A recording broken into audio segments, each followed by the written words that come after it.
Okay, have you ever had this happen? You're reading something or in a conversation, and bam, there's a word. And you kind of know it, Mm. but you can't really remember what it means. Ugh, the worst. I know, right? So annoying. Well, this deep dive is all about vocabulary. Ooh, fun. Yeah. We're going to look at some research on how to learn new words and, more importantly, how to remember them. You know, I think a lot of us learn vocabulary the wrong way. We just try to memorize lists of Oh, words. yeah, totally guilty of that. But that doesn't really work, does it? Nope, doesn't stick at all. No, it doesn't. One of the papers we read talked about the importance of context, like using words in a sentence or story or relating them to something in your own life. Yeah, I actually remember learning the word persevere years ago. Oh, yeah. How'd you learn it? I was reading this article about marathon runners, Hmm. and there was this one runner who just kept going even though he was exhausted. He persevered. Exactly. And because I had that image in my head, the meaning of persevere really stuck with me. It's amazing how a story or an image can make a word so much more memorable. Way more than just staring at a definition. So true. In fact, that brings us to another big idea from the research: visualization. Ooh, I like that. Yeah, one of the sources called it a secret weapon for learning vocabulary. Why is that? Our brains are super visual, you know? Right. We process images way faster than we process words. So when we make a mental picture to go with a word, it helps that word stick in our brain. Exactly. So like if I wanted to remember the word serendipity, Okay, yeah. I can imagine myself finding 20 bucks in the pocket of an old jacket. Boom, serendipity. Perfect example. The more senses you can involve, the better. So it's not just about seeing the word in my mind. It's about feeling the texture of that jacket, hearing the crinkle of the money. Yes. Write it down, say it out loud. Like make it a whole experience. Exactly. Make it an experience, not just a boring definition. And this is making me realize I've been doing this all wrong. What do you mean? Well, I usually just kind of skim through vocabulary lists and hope for the best. Uh-huh, same. Passive learning at its finest. Totally. But one of the sources compared it to trying to learn how to swim by just reading a book. Ooh, that's a good analogy. Right. You have to actually get in the water and practice. So with vocabulary, we have to be more active. Way more active. That's what they call active recall. Active recall. Okay, what's that? Instead of just looking at the word and definition, you cover up the definition and force yourself to remember it. Like a little quiz. Yeah. Use flashcards, quiz yourself, even try explaining the word to someone else. I can see how that would help. The more you make your brain work to retrieve that word, the better you'll remember it. Makes sense. But sometimes I feel like I'm drowning in new words. Like there's just too much to learn. Oh, I feel that. One of the biggest mistakes people make is trying to learn way too many words at once. Yeah, I've been there. It's overwhelming, like you're trying to learn a whole new language in a day or something. Yeah, exactly. And then I just end up forgetting most of it anyway. It's like you're setting yourself up for failure. So how do we avoid that overwhelm? Well, one of the sources had a really cool solution for this. It's called spaced repetition. Spaced repetition. Yeah. Have you heard of it? Maybe? I think so. It has something to do with like when you study, right? Yeah, exactly. Ah. It's all about timing. Instead of cramming all those words at once, you space out your study sessions. So you review the words again after a short break, then again after a longer break, and so on. Oh, that makes sense. So it's like giving your brain little reminders. Exactly. You're basically nudging your brain to move those words from short-term memory to long-term memory. I like that. Nudging my brain. Right. And the best part is there are tools that can help you with this, like Anki and Quizlet. Have you ever used those? I think I've heard of them. Are they like apps? Yeah, they're apps and websites. And they use algorithms based on spaced repetition to schedule your review sessions, so you don't have to think about it too much. That sounds amazing. Technology to the rescue. Speaking of technology, Yeah, it just occurred to me that a lot of language learning apps use spaced repetition. right. That's right. They've really embraced this technique. It makes me think about all the times I struggled with vocabulary in school. Like, why didn't they teach us these things? Yeah, I know what you mean. Those endless vocabulary lists of boring definitions. It's no wonder so many people hate learning new words. Right. It's like they made it as painful as possible. Well, and the research actually backs that up. Really? Yeah. A lot of experts agree that the way vocabulary is often taught in schools is a major problem. So it's not just about us learners using the wrong techniques. It's about how teachers approach vocabulary instruction, too. Exactly. The source material we have for this deep dive really emphasizes that Good vocabulary instruction should be engaging and meaningful, just like we've been talking about. Okay, so let's talk about what that looks like. If cramming word lists is a don't, what's the do when it comes to teaching vocabulary? Well, instead of just giving students a list of words and definitions, teachers can create activities that encourage them to use the words in real-life situations. Make it fun. So things like writing stories, creating skits, having debates, playing word games. Exactly. Anything that gets them thinking about the words and actually using them. I wish my teachers had done that. Right. It would have been so much more fun and memorable.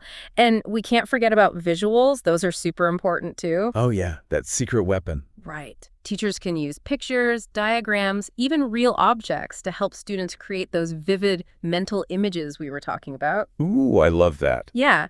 Like if you're teaching the word exuberant. Okay, exuberant. You could show a picture of someone jumping for joy, or you could even bring in a bunch of balloons and have the kids act out the word. I'm already picturing it. Yeah. That's brilliant. So active learning, visuals, context, it's all about making it engaging and meaningful. Exactly. And avoiding those common teaching pitfalls too. Oh yeah, let's talk about those don'ts. What are some things that teachers should try to avoid when it comes to vocabulary instruction? One of the biggest ones is focusing too much on quantity over quality. What do you mean by that?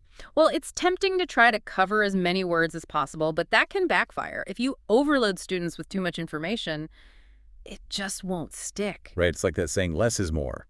Exactly. It's better to choose a smaller number of words and really dive deep into them. Make sure the students really understand the meaning and how to use the words. Yeah, give them opportunities to use the words in different ways, make connections, create those mental images. So quality over quantity, got it. Mm. What else? What other don'ts are there? Another common mistake is relying too heavily on those traditional vocabulary quizzes, the ones that just test definitions. Oh, those fill-in-the-blank quizzes. Yeah. Yeah, those were the worst.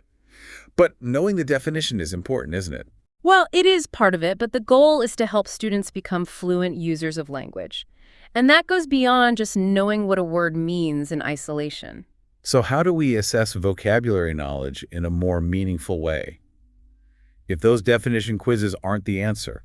One of the sources suggested using more authentic assessments. Authentic assessments? What does that even mean? Well, it means getting students to actually use the words in real-life situations, like writing assignments, presentations, debates, even creating their own word games or puzzles. Oh, I see. So it's like you wouldn't test someone's driving skills by just asking them to recite the rules of the road. Right, you'd put them behind the wheel and see how they handle it. Okay, that makes sense. So no more boring quizzes, Yeah. more real-world application. Exactly. And here's another don't that ties into that. Treating vocabulary as a separate, isolated subject. What do you mean by that? Vocabulary shouldn't just be something you learn in a specific class or from a textbook. Right, it should be part of everything. Exactly. It should be woven into all aspects of the curriculum. So whether students are reading literature or studying history or even doing science experiments, there are opportunities to introduce new words and reinforce vocabulary. Yes. And encourage them to use those words in discussions and writing. So basically, make vocabulary a natural part of learning, not a separate chore. That's the idea. The more we can integrate vocabulary into everything we do, the more meaningful and impactful it will be. This is making me rethink my whole approach to vocabulary, both as a learner and as a teacher. It's not just about memorizing definitions. It's about actively engaging with words, building connections, making them a part of our lives. Couldn't have said it better myself.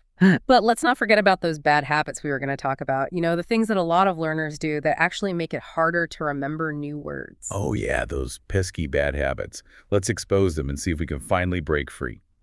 Okay, so we've covered a lot of ground. We talked about how to learn vocabulary effectively, how teachers can make it more engaging, and Now for the fun part. the fun part. Haha, you're right. Now it's time to talk about all those bad habits. The things we do that actually make it harder to learn new words. The self-sabotage. Exactly. And I think one of the biggest culprits is cramming. Ugh, cramming. The worst. I know, right? We've all been there. Waiting till the last minute, trying to cram a million words into our brains. Like it's gonna work. Yeah. I used to pull all-nighters before vocabulary tests, just staring at those words. Thinking they'd magically stick. Yeah.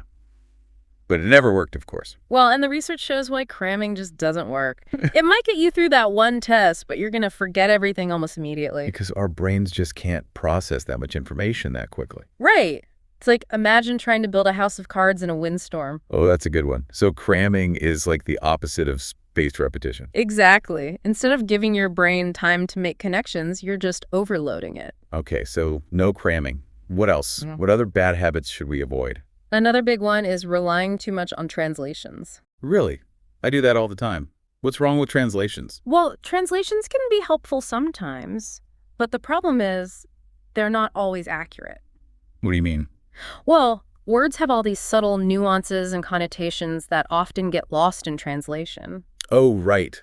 Like sometimes you can't really translate a word directly. Exactly. And when we just rely on translations, we miss out on the chance to really understand the word. We don't make those connections and associations that help us remember it. Right. So instead of immediately jumping to the translation, try to figure out the meaning from the context. Okay, so look at the sentence, the paragraph, the whole situation. Yeah. Try to paraphrase the definition in your own words. Maybe even draw a picture. Make it visual. Exactly. The more active you are, the better you'll understand and remember the word. Okay, no more mindless translations. What about when a word just won't click, even after you've looked up the definition and everything? In that case, it might help to break the word down. Break it down. Like, into syllables. Well, sort of. A lot of words, especially in English, have roots, prefixes, and suffixes. Oh, right! And if you know what those parts mean, it can help you understand the whole word. Like the word benevolent. Okay, yeah. It's made up of bene, which means good, and volent, which is related to will. So benevolent basically means having a good will. Perfect example.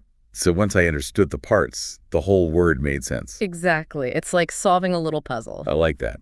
Makes it more fun. Right.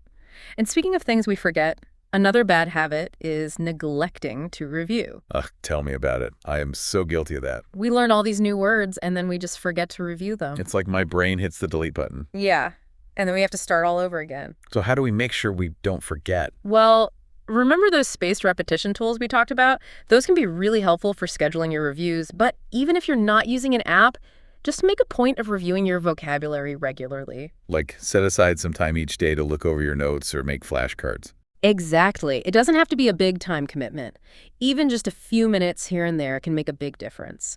The important thing is to keep those words fresh in your mind. So it's not just about learning the words, it's about making them a part of our lives. Exactly. And that brings us to maybe the most important point of all. Be patient. Patient. Yeah.